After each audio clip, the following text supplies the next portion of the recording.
swearing in of the next president on the 20th of January. Why don't we concentrate on what we have to do the next 2 weeks? So the big question is what will happen come Monday when that vote occurs, when Joe Biden moves over the 270 electoral votes, something that's been, of course, clear here. Will they, at that point, break with this president? Because, Aaron, as you know, the president is not showing any signs of dropping this fight. So there was a clear indication that Republican would never have no more backdrop that would have shielded them from this ludicrous motion. In the face of the serious blow that challenged their fundamental belief coming from the Supreme Court with the one terse line, there was no single dissident siding with the viewpoints of Team Trump. But so far, it's really interesting because there is no GOP members who came out to reject Donald Trump's audacious trial. So right now, Mitch McConnell just said that when the Electoral College would have finally cast their votes and recognized their final decision, which would be the climax of this election. This is really the end results.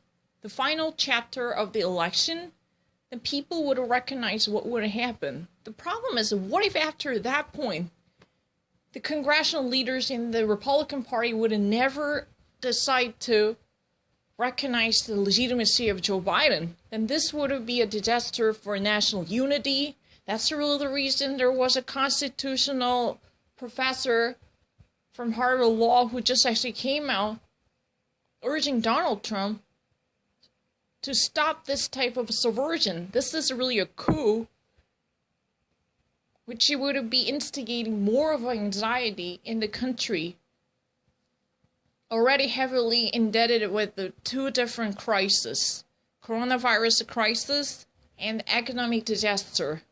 This is really the problem. People are burdened with so many difficulties as of now. The President of the United States should stop this type of a ridiculous motion, which was rejected downright, absolutely clear. It would not require any clairvoyant power to see what was in there. This was deferred to Justice Samuel Alito, but the entire bench supported this type of rejection. The full court recognized invalidity of this type of motion because there was no probable cause corroborated by the constitutionally acceptable evidence. That was really the reason.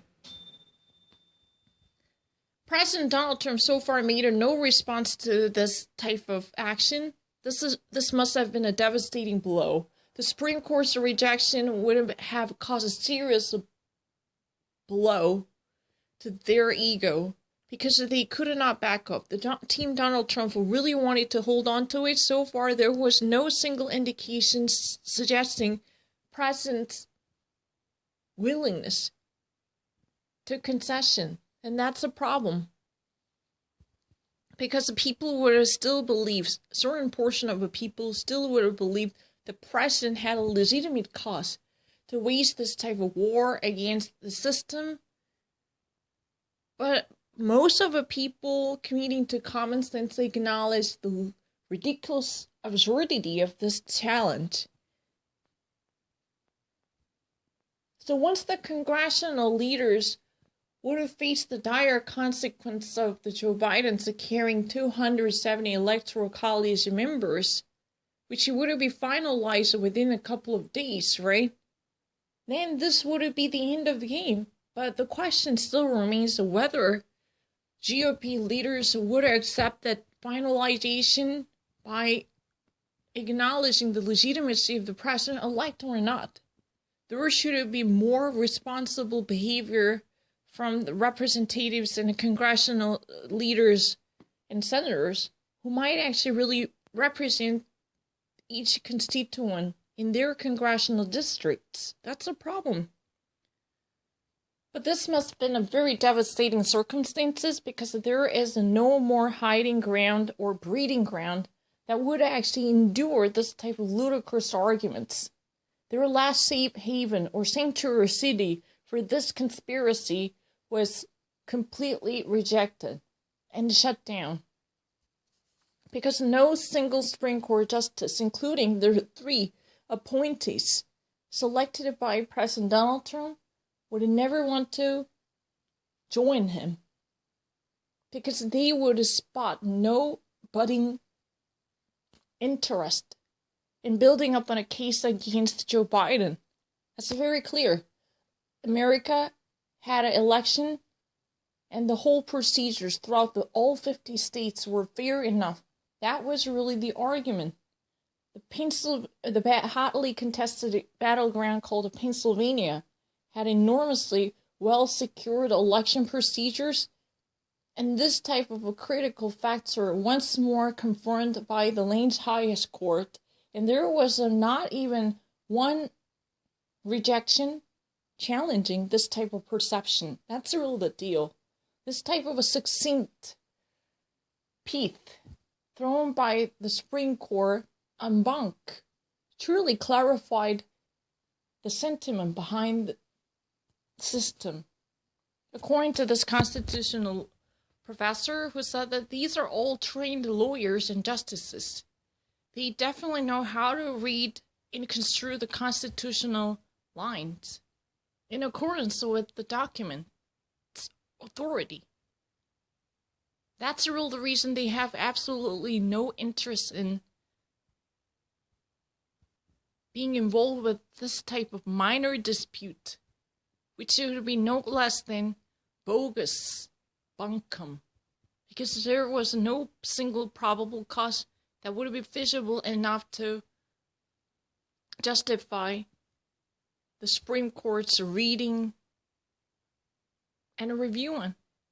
That's really the deal. So far, there was no immediate reaction coming from the White House. However, there was a very interesting Twitter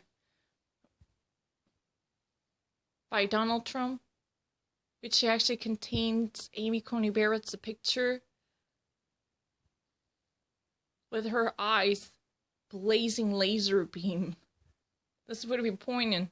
But so far, there was no immediate reaction accepting this type of devastating debacle and defeat that might put an end to all the journey of absurdity.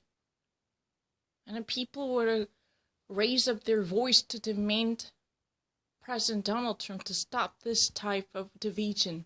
Because really the nation needs to move beyond this type of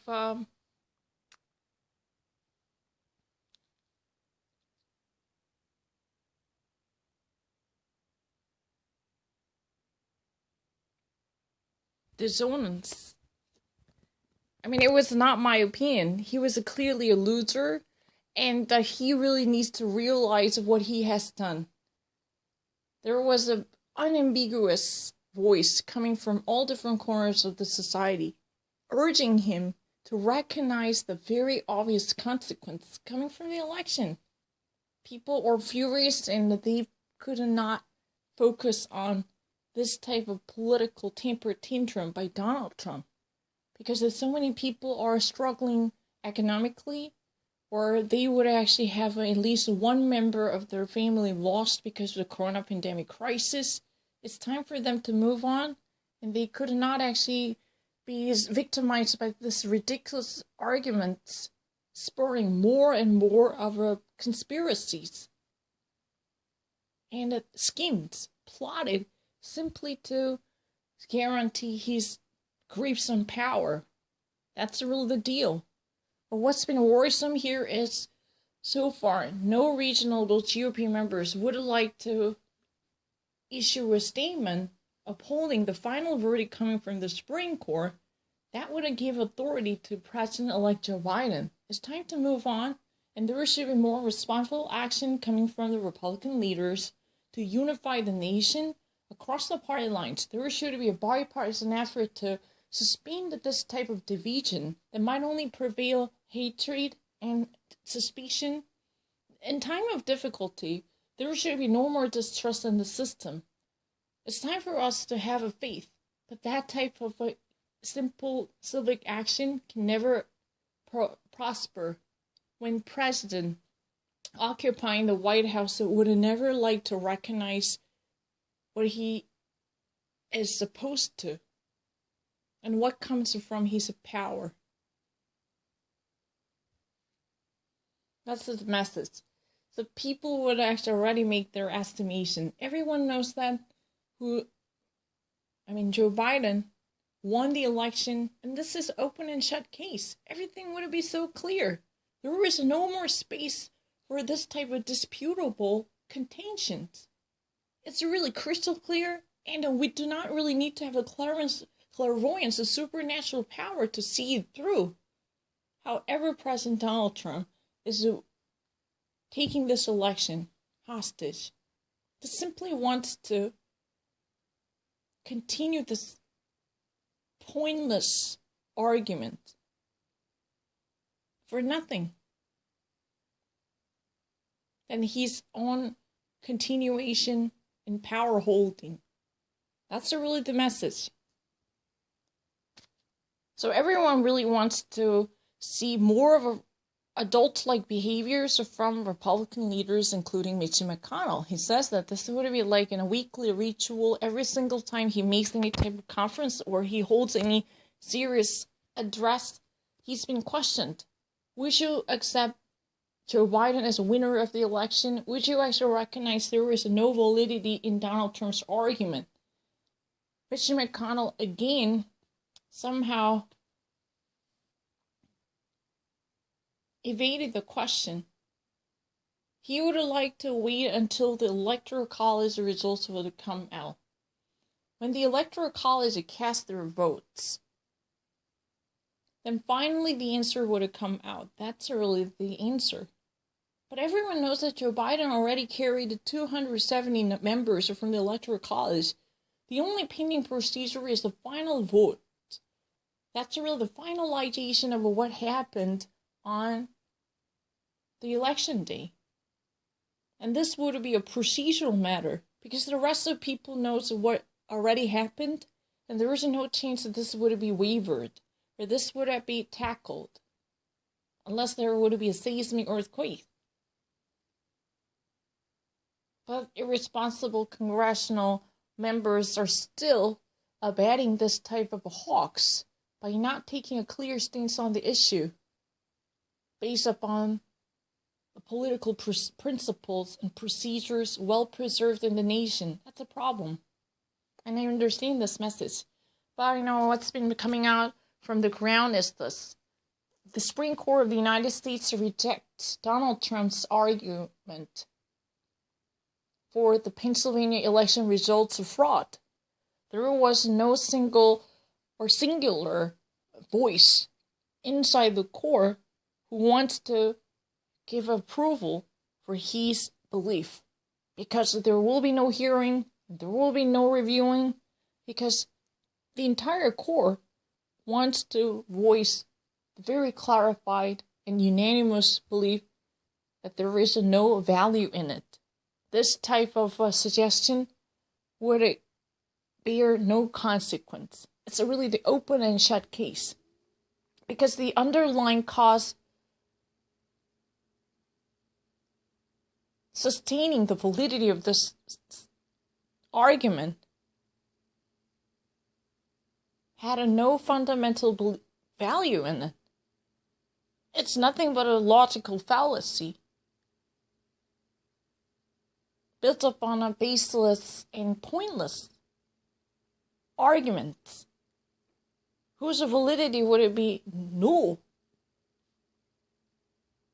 That's really the reason, even though it was deferred to Samuel Alito, the entire 9 members stood by this type of decision by putting down their own signatures. That was really the message. There was no serious analysis required because simply it was enough. And the message was enough is enough and it's time to move on. Because the president right now, sitting in the office, should recognize how he could beautifully pull off his retreat from the scene instead of plotting another scheme to drive a wedge issue into the society. And this is really ugly. That's the message. And I got it.